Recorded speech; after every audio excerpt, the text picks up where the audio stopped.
साहेब या आपल्या जत्रेमध्ये तर जत्रा अहो आपल्या संस्कृतीची परंपरेची अभिजात मराठी भाषेची कला साहित्यांची बालनाट्यांची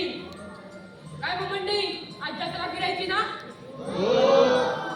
चला तर आज मी तुम्हाला ही जत्रा फिरवतो चला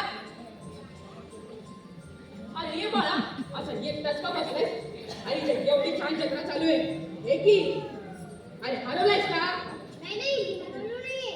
माझा आई बाबा तिकडे मंदिरात गेलेत ना किती गर्दी आहे तिकडे मला जायचं नव्हतं म्हणून तिकडे गेम खेळत बसलोय का रे बाबा तुला का जायचं माझा काही विश्वास नाहीये शिट यार आणि त्या आई बाबा मला जबरदस्तीने घेऊन येतात म्हणून मला यावं लागतं तिकडचं मला काही माहित नाही आणि त्यात मला इंटरेस्ट पण नाहीये पण मला मोबाईल जास्त आवडतो बापरे इथे एवढी छान जत्रा चालू आहे अरे बघ की अरे मान मोडेला का वरती बघ तुझं नाव काय माझं नाव स्वानंद स्वानंद मला सांग एवढं काय त्या मोबाईल मध्ये अहो बरंच काही आहे game YouTube Google Insta FB reels असे मस्त एंटरटेनमेंट असतात एंटरटेनमेंट बापरे काय एक एक शब्द अरे पण आपल्या